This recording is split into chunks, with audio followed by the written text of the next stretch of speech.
momentos daremos inicio a la presentación del libro Alice Lovell Kellogg Viajera, organizada por Pontificia Universidad Católica del Ecuador. Participan Roy Singüesa, Betty Aguirre. Le invitamos a ponerse cómodo recordando que los micrófonos y videos estarán inhabilitados para los espectadores durante toda la actividad. En la parte inferior de su pantalla está el icono de mensajes para que pueda realizar sus preguntas. Que lo disfruten.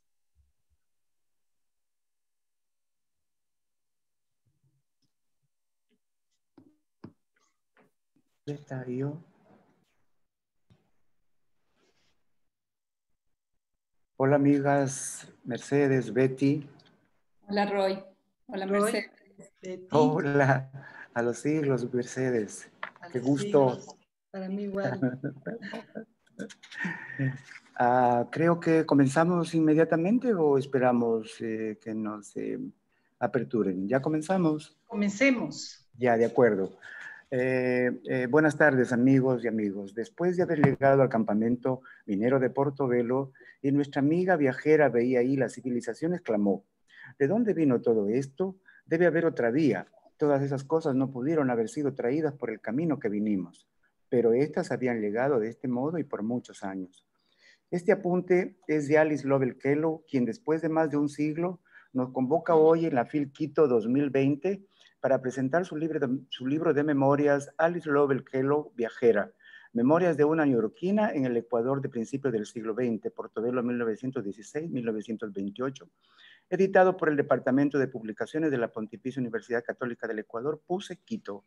Para este interesante y novedoso evento, estamos con ustedes Mercedes Mafla Simmons, escritora y profesora de literatura de la PUCE Quito, Betty Aguirre Mayer, editora, traductora, escritora y docente de la Universidad de Utah, Estados Unidos, quien trabaja actualmente en su tesis doctoral y otros proyectos, y Roy Sigüenza, promotor de esta preciosa propuesta editorial que agrupó a otros y otras colaboradores y colaboradoras del país y del extranjero, entre quienes cito y doy gracias a Andrea Carrión Hurtado, Rosa Manso Rodas, Marta Romero Armijos, Nela Meriguet Martínez, John Tuide Síquez, Andrés Catán y la Alcaldía de Portobelo.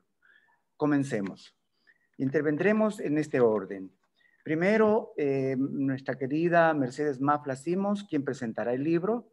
A continuación, Betty Aguirre Mayer, también muy querida, quien nos hará algunos apuntes de su labor como traductora. Y finalmente, esta persona que está improvisando de maestro de ceremonia, y espero que lo haya hecho bien. Creo que podemos comenzar. Muy bien, para mí también es un gusto reencontrarme con mis queridos amigos, querida amiga Betty, mi querido amigo Roy. Buenas noches con todos. Roy ha dicho que voy a hacer una presentación y en realidad lo que quiero es leer 3 fragmentos del libro de reminiscencias de Alice Lovell, una viajera norteamericana que mis estimados amigos, queridos amigos, Roy Sigüenza y Betty Aguirre han descubierto, podría decirse, y de la que ellos hablarán con conocimiento de causa esta noche. Yo intentaré transmitir el asombro que este lugar del mundo, específicamente Portobelo, nombre tan imposible que parece inventado, le causa a Alice en el país del oro. Fragmento 1. Comillas. En enero de 1916, cuando esperaba el nacimiento de las gemelas, aunque en ese momento no sabíamos que serían gemelas, Lee llegó a casa un día y dijo: vi a Melik, con quien fui a la Universidad de Columbia, y me dijo que iría a Ecuador para gerenciar una mina de oro y que le gustaría que fuera con él como asistente, pero por supuesto le dije que no podríamos ir.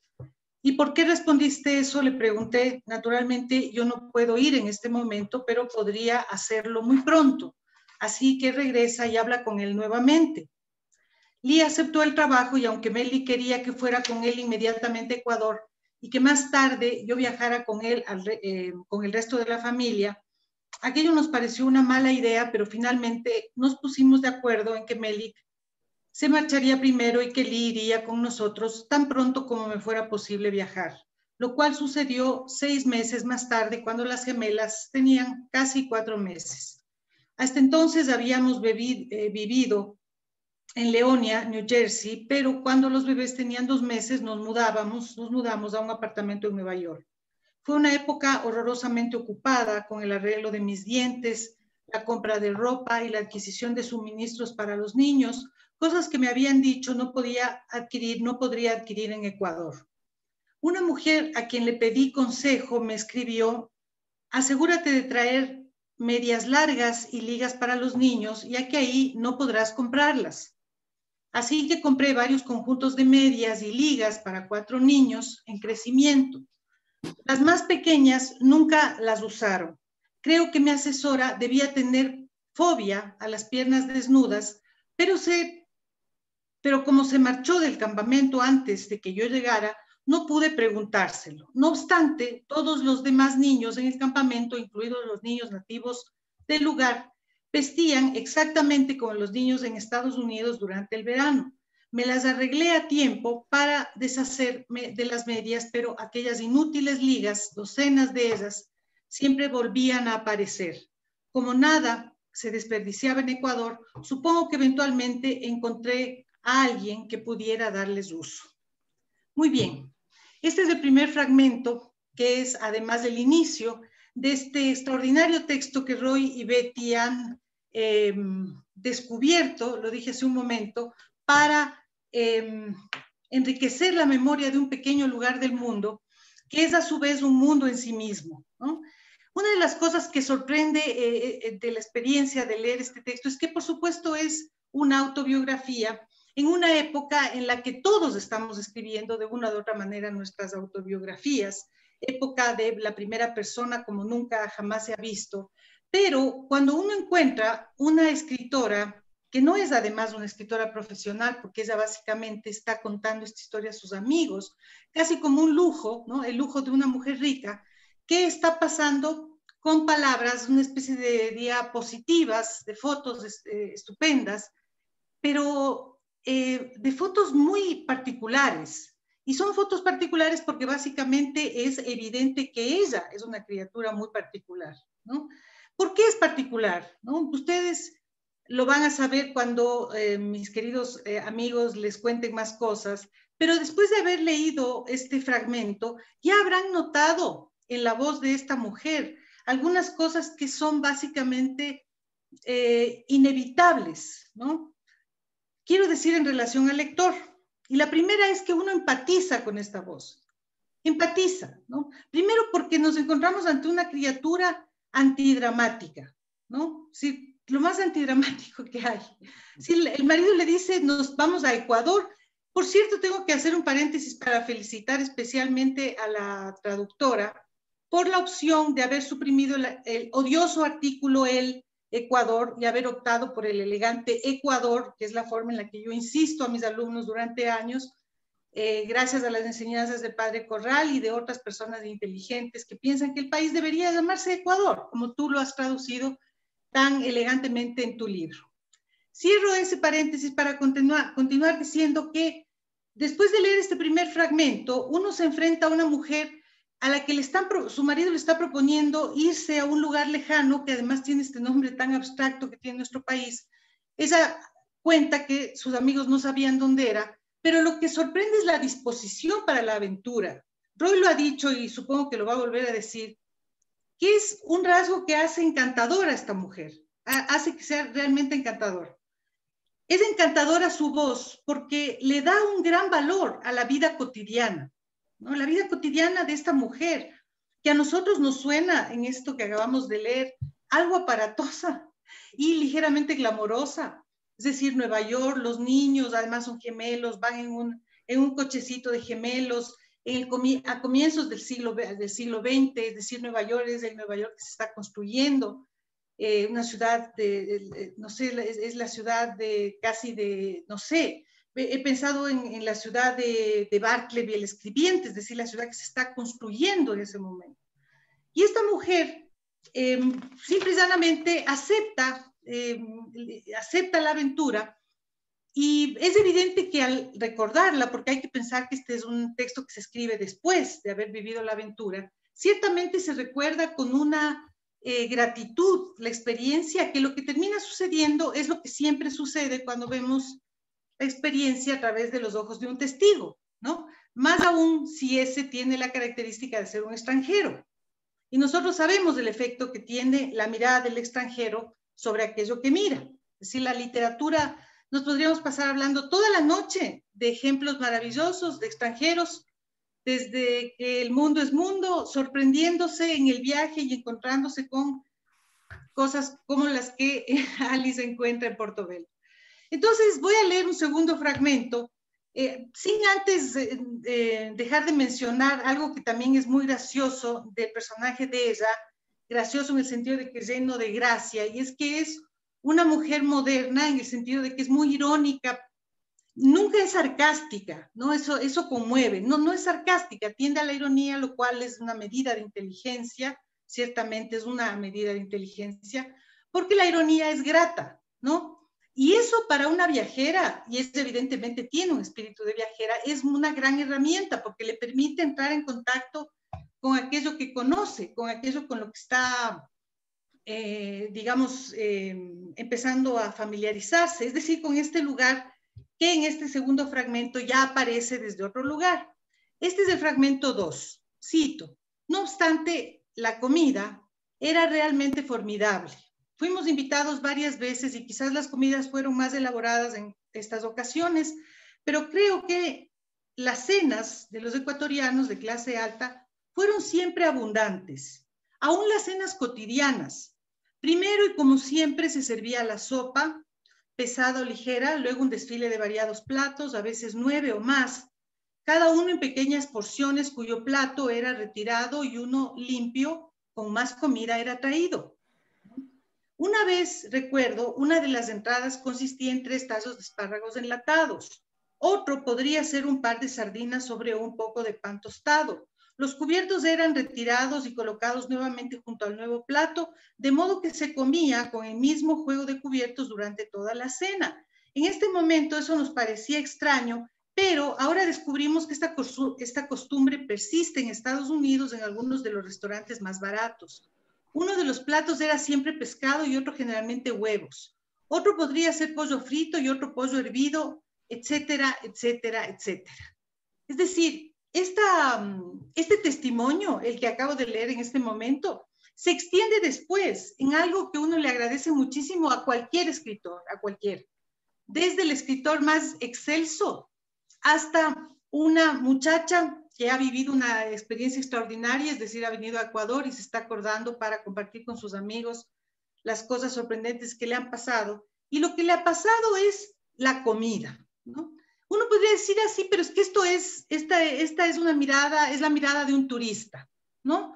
Y yo pienso que no. Yo pienso como sucede en la hermosa película la hermosa novela de Paul Bowles, esta de El cielo protector, aquella que divide a los que van de viaje en viajeros y turistas. Y en esa medida es obvio que ella no es una turista, no es una turista. Porque además, cuando por ejemplo mira a las mujeres que preparan sus alimentos y con las que ella empieza a tener una relación muy democrática, muy gringa, si se me permite la expresión, o más exactamente muy protestante, ¿no? Porque valora mucho el trabajo de las mujeres que le rodean. No tiene los prejuicios que podríamos tener nosotros en relación a asuntos de clases sociales, porque esto se da por sentado para una mujer que paga a sus empleadas y que vive en un lugar que es una especie de pequeño remanso que está salvándoles además de la historia, porque si hay algo que decir de nuestro pequeño país, es que es un país por el que la historia con mayúscula creo que acaba de pasar ayer recién, y para nuestra mala suerte, o bueno, su buena suerte, no, sí. No sabemos todavía. En todo caso, en los momentos en los que Alice está en este lugar que empieza a enamorarle, porque realmente la relación que esta mujer tiene con este lugar es una relación profundamente erótica, en un sentido tan amplio, que no solo pasa por el hecho de que ella digamos, es capaz de jugar a reportera, ¿no? A niña, digamos, no antropóloga, sino ¿cómo sería la palabra exacta? ¿Cómo se llaman los que estudian las costumbres humanas? Etnógrafos. Exactamente. La mirada etnográfica de este párrafo podría darnos la pista de que podríamos estar ante una niña aplicada que lo único que quiere es decir lo que ha visto con cuidado. Pero hay un elemento afectivo que está presente absolutamente en todo este libro, ¿no? Eso es hermoso. ¿Por qué? Porque resulta que es un lugar que es nuestro lugar y hay que decirlo. Y nosotros, sobre todo en la época en la que esta mujer escribe, estamos hablando en las primeras épocas del siglo XX, empezamos a mirarnos con muchísima culpa, culpa por otra parte bastante bien fundada, porque hay que tomar en cuenta que es el nacimiento del realismo social. Y nos empezamos a ver con tanto dolor, con tan justo dolor, porque evidentemente el indigenismo surge de un dolor muy real, y toda la literatura social surge de un dolor muy real. Estamos acostumbrados a vernos así, y de pronto llega esta mujer y empieza a mirar este lugar sin ningún tipo de filtro, de los filtros con los que a veces nosotros miramos nuestra historia, en este caso de esta época. Y lo que descubrimos es un lugar que no tiene nada que ver con el estereotipo del trabajador, del explotado, del pequeño pueblo, de la gringa deprimida. Es absolutamente todo lo contrario. Y entonces el efecto es de un extrañamiento que uno no puede sino agradecer. Es todo lo que voy a decir porque creo que con eso he intentado transmitir mi asombro, que es una milésima del asombro de esta mujer frente a algo que ella ve como nuevo y que a mí personalmente como lectora me ha hecho ver también como algo nuevo, algo que por supuesto agradezco muchísimo y agradezco a esta dama, a Alicia en el País del Oro y a mis queridos amigos que me han regalado esta experiencia tan sorprendente. Lindo, lindo, Mercedes, tu lectura fresquita como las historias que nos cuenta Alice. No sé si en este momento mostramos unas cuantas fotografías que vienen incluidas como manera de álbum, se ve, no sé, ¿se ven las fotos? Sí, sí. Este es el campamento minero de Portobelo, que en estas épocas estaba en apogeo, luego de que la South American Development Company se instalara aquí en 1896. Aquí se ve ya el campamento casi completo. Alice vivió en este paisaje. Podrán ver las canchas, podrán ver el teatro, podrán ver las canchas de fútbol, las canchas Levanta el libro, por favor. Levanta el libro. las canchas de, a ver, podrán ver el teatro que era una maravilla. Yo pude experimentar estar dentro de él, incluso bailé alguna vez. Las canchas de béisbol, de fútbol americano, las de tenis, la iglesia, las casitas todas de madera. Bueno, en la parte baja era como quien dice el campamento de los trabajadores y la parte alta, que no se ve aquí, un poco arriba de la colina, era el lugar donde vivía la colonia de norteamericanos, técnicos y administradores de la South American Development Company. Luego vamos a ir mostrándoles conforme avance este diálogo que va siendo muy interesante. Para darle espacio a nuestra querida amiga Betty Aguirre Meyer, que fue la traductora y enamorada de la trayectoria de Alice Lovell Kellogg. Betty, por favor. Gracias, Roy. Bueno, primero quiero agradecer pues las palabras fabulosas de Mercedes Mafla, mi querida amiga de toda la vida. Y pues las citas que ella ha usado realmente son fantásticas. A través de ellas podemos ver el asombro, el amor de Alice por Portobelo, por lo que significó en ese momento ese pequeño espacio para ella. Una de las cosas muy interesantes del libro es que Alice tituló a sus memorias Ecuador 1916-1928. Y eso ya nos dice mucho, o sea, el pequeño espacio en el que vivía Portobelo también era el Ecuador. Y bueno, además de que cuando espero que puedan adquirir el libro, podemos ver cómo ella está interesada en conocer el país.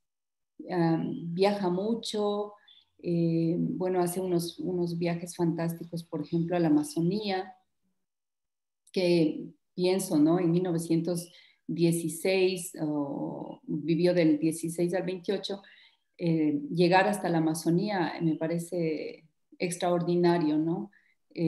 Que aún hasta hace unos pocos años, cuando yo era niña, para nosotros llegar a la Amazonía era una aventura, ¿no? De mucho cuidado, además. Entonces pienso cómo esta mujer se aventuró tanto. Pero bueno, yo quiero hablar un poco del proceso de la traducción y para eso me quiero referir a un artículo que escribí como hace 1 año y medio, un poquito menos tal vez, y que lo publicó hace muy poco el Centro Cultural Benjamín Carrión.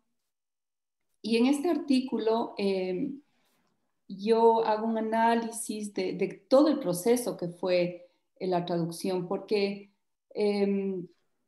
es muy interesante cómo llega a mis manos, de las manos de Roy, este pequeño libro, y bueno, por ahí quiero empezar, ¿no?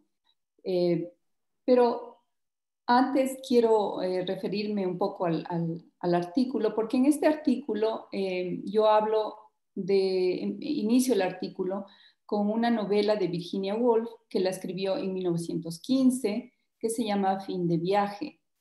En esta novela, la protagonista, que es Rachel Vinres, inicia una travesía desde Inglaterra hacia Sudamérica, un viaje hacia lo exótico, hacia la otredad, en el corazón de una colonia llamada Santa Marina. Fin de viaje es una novela modernista, imperialista y un Bildungsroman en la que Rachel descubre que el conocimiento del mundo y del yo reside en el contacto directo con la gente. Es así como Virginia Woolf cumple y explora narrativamente la idea del desplazamiento en la modernidad, ese deseo de experimentar lugares que para muchos y para ella misma solamente existían en la imaginación. Bueno, 1915, la novela de Virginia Woolf. En 1916, un año después, Alice Lovell Kellogg, una neoyorquina de clase alta, inicia su travesía a Ecuador, continuando con esta tradición decimonónica de mujeres viajeras que se extendió al siglo XX. Mujeres europeas y norteamericanas que exploraron el mundo, ya sea desde la literatura, el arte o como observadoras y participantes de la vida cotidiana en el nuevo territorio.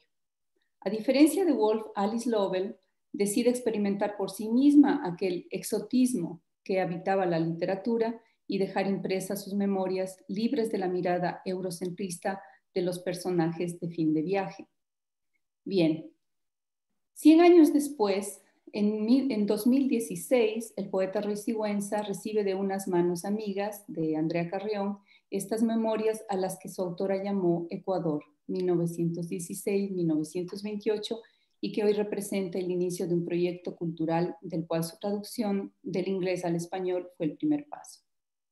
Después de una gozosa y larga travesía entre la traducción, la investigación y el trabajo de campo, afirmo que el texto de Alice no es la mera acumulación de experiencias, pues harían de este un texto plano, una simple colección de fechas y eventos. Por el contrario, Ecuador 1916-1918 es un texto vivo, testimonial y atravesado por las experiencias que un viaje hacia un segundo hogar pueden contener y comprometer. Aquí debo hacer un paréntesis para señalar que el hallazgo de este rico texto no es mera coincidencia. El poeta Sigüenza, en su ardua y no siempre reconocida labor por recuperar el patrimonio de su ciudad, ha trazado caminos invisibles por mucho tiempo hasta dar con él.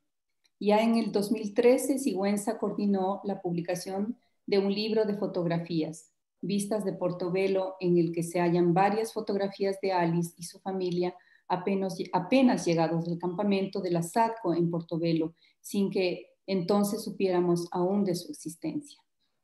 En las primeras líneas de las memorias, como bien el poeta Sigüenza ha calificado al texto, Alice se dibuja e identifica a sí misma como una mujer que vive plenamente la modernidad de principios del siglo. Es ella, como bien lo ha dicho Mercedes, quien decide que su familia residirá en un pequeño pueblo minero en las montañas de Ecuador, trasladando consigo tanto su cultura como su saber y su deseo de aprender. Y fueron esas contundentes primeras líneas del texto las que me llevaron a un doble compromiso con el poeta Sigüenza, la traducción del texto, pero también el acercamiento al espíritu aventurero de Alice, lo cual me confrontó con la mayor preocupación de un traductor, encontrar la voz de los personajes y dejar que fluya sin imponer mi carácter personal.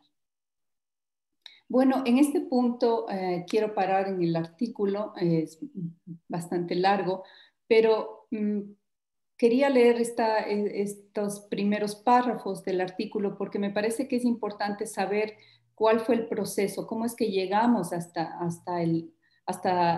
obtener estas memorias que realmente me parecen muy importantes para recuperar la memoria del país, es la historia del país. El proceso de traducción, como lo digo en el artículo,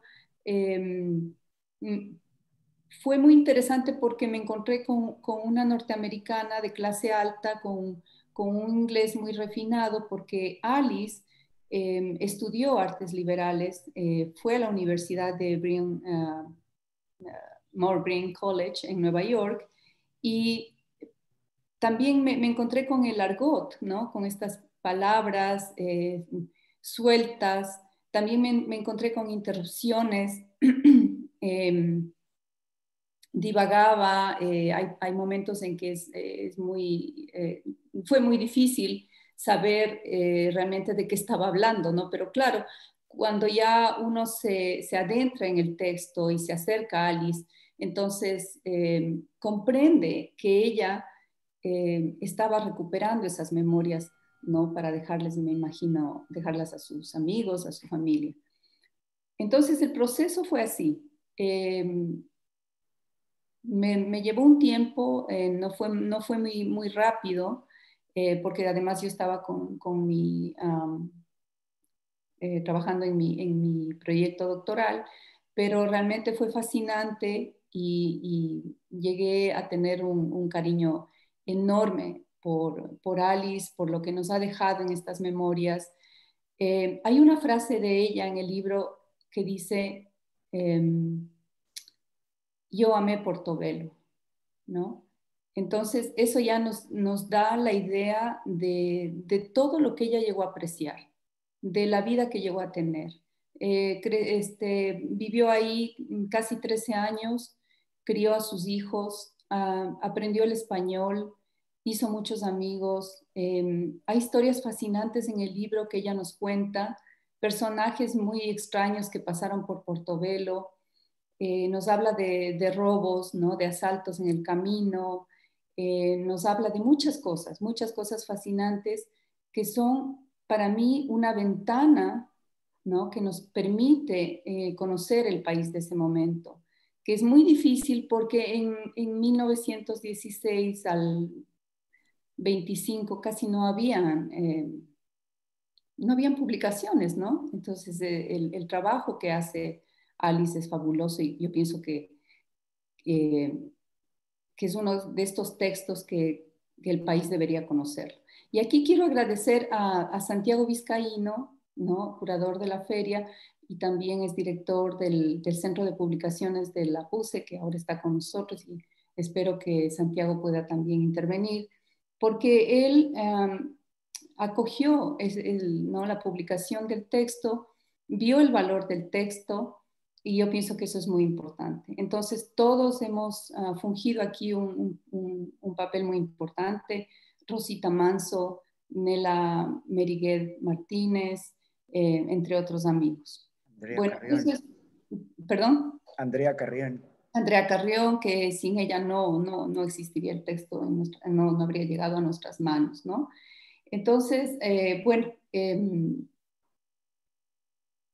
algo que me gustaría acotar es que el proceso de la traducción fue muy bonito, pero también quiero contarles que no solamente fue el proceso de traducir, sino de investigar, porque a través de mucha investigación, Roy y yo logramos obtener fotografías e identificar a Alice, que fue lo más difícil, porque inclusive luego encontramos fotografías que tenían amigos de Roy, en donde pues ahí está Alice, ¿no? Esta investigación sirvió de mucho. Y también que hace 2 años Roy y yo fuimos a la casa de Alice, ¿no? Existe todavía la casa de Alice en Portobelo, en la colina, y bueno, la mitad de la casa está intacta, es una joya, pienso que hay que darle restauración, patrimonio se debería ocupar de eso, disculpen que diga esto, pero me parece importante. Y la otra mitad de la casa, bueno, pues no queda mucho, ha habido intervenciones, bueno, ahí está la casa, ¿no? Entonces, todo este proceso de investigación, de traducción, de conocer la vida de Alice, fue una experiencia fascinante para mí y yo creo que también para Roy, para los que intervenimos en este libro. Gracias. Bien, no sé si Santiago está con nosotros y quisiera intervenir porque creo que le toca.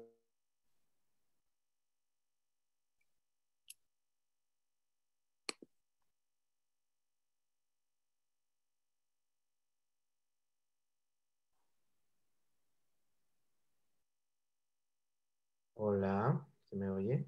Sí, ahí. Creo que a Roy se le fue la señal. Roy, ¿nos escuchas? Mercedes, ¿nos escuchas? Sí, yo estoy aquí. Solo apagué un ratito la cámara. Les oigo y les veo muy bien. Creo que Roy se nos quedó en el limbo de la virtualidad. Tal vez se desconectó. Bueno, sí. Muchas gracias a ustedes por sus bellas y emotivas intervenciones respecto al texto de Alice.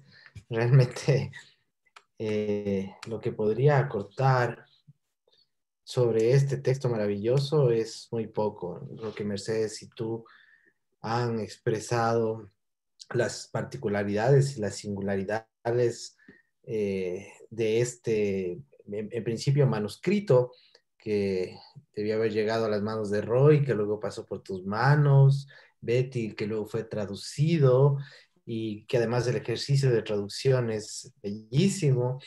Y que luego terminó publicado por el Centro de Publicaciones de la PUC. Es decir, me parece que la larga travesía que tuvo que pasar ese texto es un poco una metáfora de la larga travesía que la misma Liz tuvo que hacer desde Nueva York hasta Portobelo, ¿no? Esa gran experiencia del viaje quizás es una de las cosas que más me conmovió a mí. Y en el texto además mirar que no hay ningún afán, como veríamos en las crónicas de Indias, de pronto para hacer un parangón, de un afán de conquistador, ¿no? De querer nombrar las cosas o de superioridad. Más bien el texto de Alice es todo lo contrario, súper empático, además con un gran sentido del humor, ¿no? Como tú decías, las historias que están dentro del texto además podrían hilvanar algunas posibilidades literarias si hubiera escritores que se basaran un poco en la obra de Alice Lovett Kellogg. Para nosotros, para el Centro de Publicaciones, fue un gran descubrimiento. Yo tengo un gran cariño por esa tierra, esa parte del sur, ¿no? Que es también, forma parte de mí, que creció una gran parte de mi vida allí.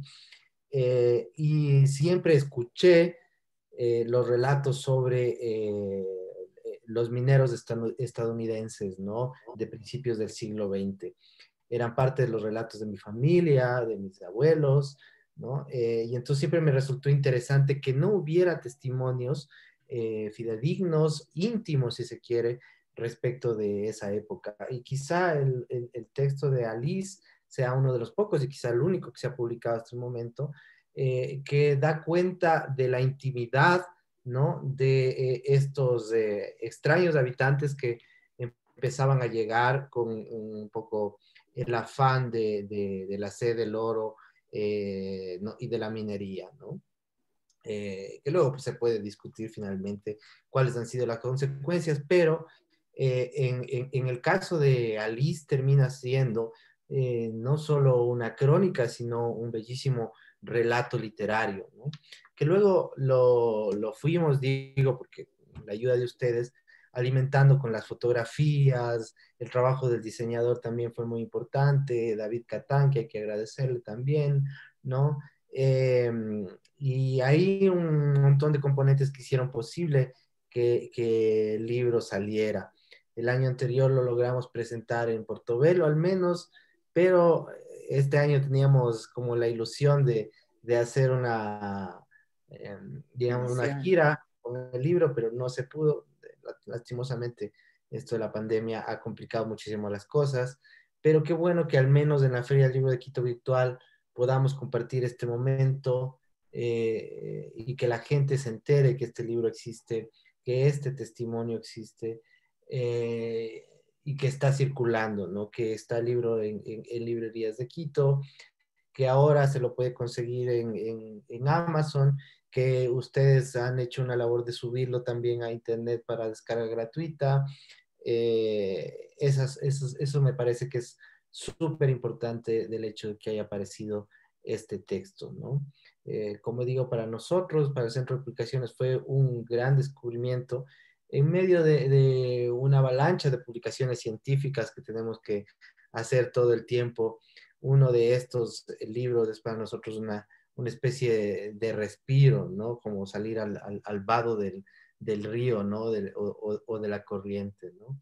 Porque publicamos, sí, textos literarios, tenemos colecciones de literatura, tenemos colecciones académicas, de investigación sobre todo, pero este es un texto bastante particular, yo diría un texto bastante particular en la literatura ecuatoriana, si se quiere, ¿no? Quizá lo que logra Alice también es adentrarse un poco dentro de este canon, si se quiere, entre comillas, de la literatura de Ecuador, ¿no? Porque su lugar de enunciación finalmente, aunque escriba luego del viaje, es Portobelo, ¿no? Y es una parte de la historia de este país, una parte importante de la historia de este país. Así que gracias a todos ustedes por su magnífico trabajo con este libro y ojalá podamos reeditar después o ver la posibilidad de que esto se publique fuera y que siga circulando, ¿no? Eh, Así pasa con los libros, tienen eh, extrañas formas de situarse, ¿no? O sea, pensemos que Alice hizo una primera edición para sus amigos, autogestionada, etcétera, y después de un siglo, pues aparece una segunda edición, ¿no? Esperemos que esto no quede allí, que podamos seguir haciendo ediciones con otros prólogos, estudios, o que se consigan nuevos textos testimoniales de esa época. Me parecería bien importante que pudiéramos trabajar no solo desde la universidad, sino también, como tú dices, desde los institutos de patrimonio, desde el Ministerio de Cultura, todas las instituciones que deberían estar pensando en estos testimonios valiosos. Así que muchísimas gracias. Yo creo que después habrá preguntas del público, si las hay, o comentarios de ustedes. Un gran abrazo. Gracias, Santiago. Te agradecemos muchísimo tu intervención. No sé si cualquiera de nuestras y nuestro panelista quieren intervenir. Yo quiero agregar que se ha hecho referencia al tema patrimonio local, patrimonio histórico del antiguo campamento minero de Portobelo y hoy ciudad. Creo que el Ministerio de Cultura y Patrimonio, el Instituto Nacional de Patrimonio Cultural, como dijo Betty, perdonen que me aproveche para decirlo ahora mismo, deberían tener un interés y una preocupación mucho más intensa, de manera que nos permitan, como en este caso concreto, por ejemplo, recuperar la casa de Alice. Eso puede ser, aparte de un homenaje a una mujer que dejó sin quererlo, porque no creo que se haya propuesto escribir sobre Portobelo para la posteridad, y un acto de gratitud por lo que finalmente es un libro de memorias en donde la vida de esta comunidad, incluyendo toda la vida del sur profundo ecuatoriano, porque no solamente es Portobelo, es Aruma, son las pequeñas comunidades del tránsito, las pequeñas comunidades de tránsito, es Loja, es Araguro, es todo el área de la hoy provincia de Zamora Chinchipe, que fue recorrida y celebrada con la escritura de Alice Lovell Kellogg. Yo quiero concretar el hecho de que para que el librito esté donde ahora esté y en las condiciones que está, no sabía, por ejemplo, que dentro de la colección varia y hermosa de fotografías históricas de la ciudad de Portobelo, del campamento minero de Portobelo, habían fotos donde estaba ella. Eso fue surgiendo en el trayecto de la traducción, las primeras páginas de la traducción de Betty, la celebré muchísimo porque yo podía ir descubriendo todo lo que iba, todo lo que yo podía encontrar en el material gráfico que hemos ido compilando, no solamente yo, mucha gente, aunque contada gente de este sector del país. Quiero sumarme un poco a la lectura celebrante de nuestra amiga, se me ve el nombre, Mercedes, que incluso cuando ella hace una crónica, quizá muy pequeña, aunque muy puntual, de la huelga de trabajadores mineros en 1919, que es una de las primeras huelgas, uno de los primeros movimientos ejemplares del movimiento obrero proletario ecuatoriano, que ocurre acá cuando ella estuvo, es el único ser vivo que pudo contar y cuyo testimonio es lo único que tenemos de esa etapa de la vida, no solamente de Portobelo, sino de los trabajadores ecuatorianos, del Ecuador de la época. Y lo hace, claro, no ironiza en absoluto, pero se le nota un afán absoluto de entender, de comprender, de ser no la que lee las cosas desde la altura de su clase social, de su posición dentro de la administración empresarial acá, sino de un ser humano curioso, necesitado de querer entender. Básicamente eso, de amar las cosas que ella vivió. Eso no sé si agrega algo, pero me parece. No sé, Betty, ¿tú qué agregarías? Bueno, Mercedes. Mercedes. No sé No, si yo les escucho. En realidad yo estoy empezando a conocer el libro y mi primera lectura ya la he explicado, pero creo que ustedes ya le conocen y pueden decir cosas más interesantes. Sí. Sí, bueno, pienso que uno de los hechos que ella relata y que realmente son bastante pues trágicos, ¿no? Porque lo que habla Roy, de lo que cuenta de la huelga, que creo que fue la primera huelga minera obrera del país, 1919, y ella lo vivió muy de cerca porque pues estaba ahí en la mitad de una pequeña guerra, ¿no? Eh, Al punto que Alice cuenta que tuvieron que sacar a toda la gente que estaba en el campamento gringo, que así lo llaman, ¿no? El campamento americano, sacar a todos, a los empleados, a las familias, y se los llevaron a la costa, no sabemos dónde, pero a la playa, porque había una gran amenaza, ¿no? Pero lo más interesante, aparte de que cuenta de este hecho puntual, es que ella reconoce el valor de la huelga y aprueba la razón de la huelga porque eran obreros que vivían de una manera miserable. Entonces, ella siempre es empática, ¿no? Siempre es empática con los demás, con los obreros, los trabajadores, con los norteamericanos que llegan, las mujeres de los trabajadores, con sus propias empleadas domésticas, ¿no? A quienes cuida mucho, yo diría, forma una sororidad, si se puede decir, ¿no? Se preocupa de ellas, ve la situación con mucha empatía, ¿no?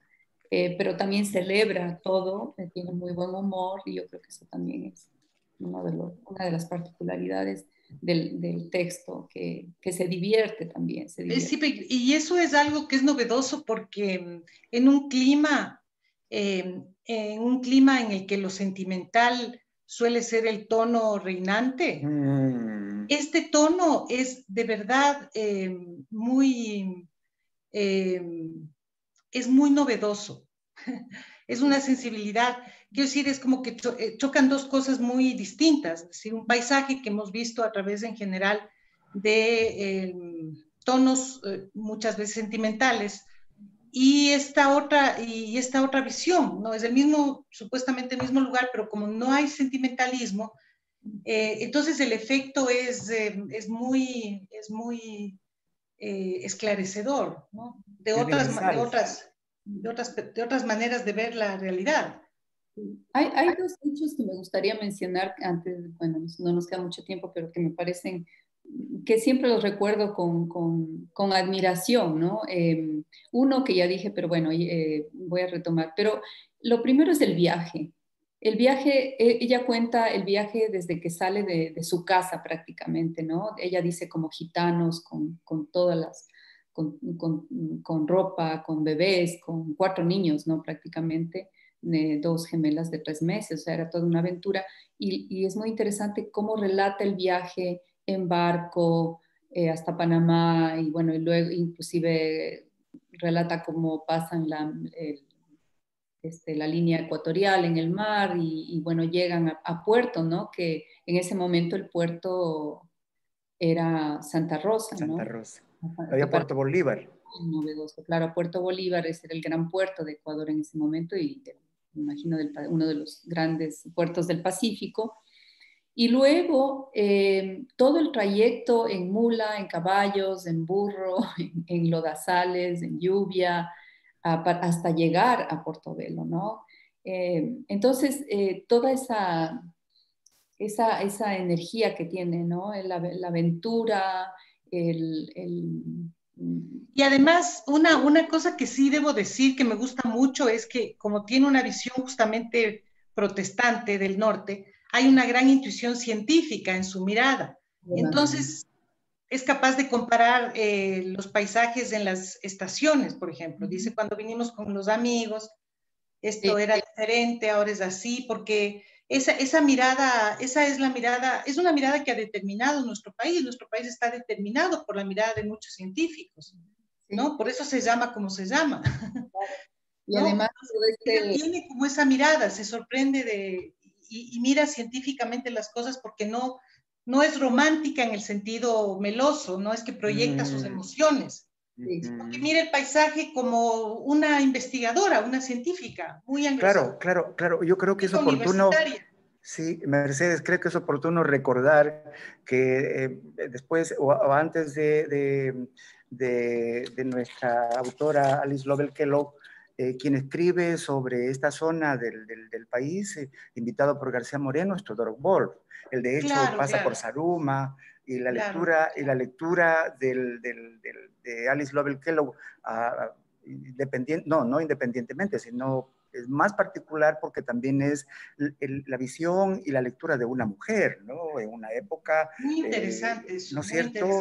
Muy llena de... Ahora, otra cosita que a los 100 años del libro uno puede comparar lo que pasaba con la naturaleza en la época que ello transcurría, lo que ahora hay, lo que ahora existe, es decir, los despojos, la contaminación minera, hay puntos de vista, ¿no? Que nos permiten intentar un anhelo restaurador de aquellas cosas que se perdieron, especies, selvas, pureza de ríos, conductas humanas, etcétera, etcétera. No es nostalgia, por supuesto, pero sí te permite la lectura del librito contemporaneizar una lectura que es muy común ahora, una lectura ecológica, contra una lectura ética, sí, ¿no? claro. Eso, exacto. Sí, claro. Ética y estética, ¿no? Sí, es precioso cuando describe las orquídeas, cuando describe la proliferación de animalitos, el transcurrir del agua, el puerto. Pero además ella usa nombres propios, ¿no? Es decir, Así es una curiosa científica, es universitaria y además, como dices tú, hay debe haber leído algunas cosas, obviamente, porque es gente que era naturalmente curiosa y, por ejemplo, Humboldt era un poco indispensable para la gente educada de los Estados Unidos, ¿no? ¿No? Desde el pintor Church, todos ellos pasaron por la lectura de Humboldt y Humboldt ya sabemos lo que es para América Latina, pero para Ecuador es, ya sabemos, es gigantesco. Claro. No sé, Betty, no sé, La otra aventura que quería contar muy rápido, y me parece esto interesante porque uno de mis objetivos es tratar de enmendar de alguna forma el hecho de que Alice, al final de sus memorias, ella añade un artículo que escribe sobre su viaje a la Amazonía profunda. Llega pienso yo que llega a territorio Shuar y escribe un artículo muy bello al Atlantic Month, o que se llama ahora Monthly, creo, en Estados Unidos, y lo rechazan, ¿no? Entonces hay que también tomar en cuenta que, claro que este afán no solamente de viajar, de experimentar, pero también de escribir, ¿no? Era una buena escritora. Y además en el artículo ella describe su viaje, ¿no? Las costumbres de los pueblos de la Amazonía, la belleza de la Amazonía, etcétera, etcétera. Entonces yo creo que hay que tomar en cuenta también eso. Hay que enmendar un poco este rechazo al artículo de Alice y ver si es que podemos conectarnos con porque todavía existe este periódico, y ver si es que ellos lo pueden publicar. Bien, una fotito rescatada. No sabía yo, por ejemplo, que Alice Lovell Kellogg era esta mujer. El libro un poco, sí, ahí. Ella era, y detrás de ella está su esposo. Bueno, hablando de costumbres de aquella época, es bastante revelador que no solo ella, hay otras mujeres que se disponen a cabalgar en caballos, recorriendo no solamente el campamento, ¿no? Acá una oficina de la época, este es el área de la geología, que estaba dentro de las construcciones de la planta metalúrgica de la South American Development Company, todo aquello, aquí el castillo de la época. Bueno, no sé si creo que tenemos para mucho más. Una hora pareciera que es muy poquito para hablar de este librito precioso y de este proyecto que también intenta aportar al patrimonio y la memoria del Ecuador. Tendré que agradecer, no sé. Muchas gracias. Muchas gracias, Betty, querida. Gracias, queridos amigos. Muchas gracias, Santiago. Bueno, yo creo que nos faltó tiempo, la verdad. Que la gente adquiera el libro, ¿no? Que la gente pueda adquirir el libro, los lectores, y puedan saber más de la vida de Alice. Esperemos que haya una edición un poco más popular, quizá un poco más barato, para que todo el mundo, al menos de estas comunidades, tenga un ejemplar del librito en su casa. Mercedes, muchas gracias. Muchas gracias. A ustedes, queridos. Gracias. Nos faltó una coda. Les mando un abrazo. Gracias a la feria, gracias. Eso muchas también. Gracias. Y a mis amigos, asesores, Robert Mendoza, Fabricio Toledo, que son los que me han auspiciado y coauspiciado para que yo esté aquí. Muchas gracias. Un abrazo. Dios. Chao, queridos. Chao, Betty. Chao. Hablamos.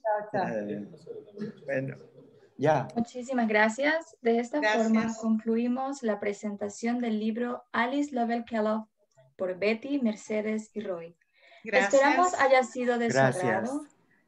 Le invitamos a participar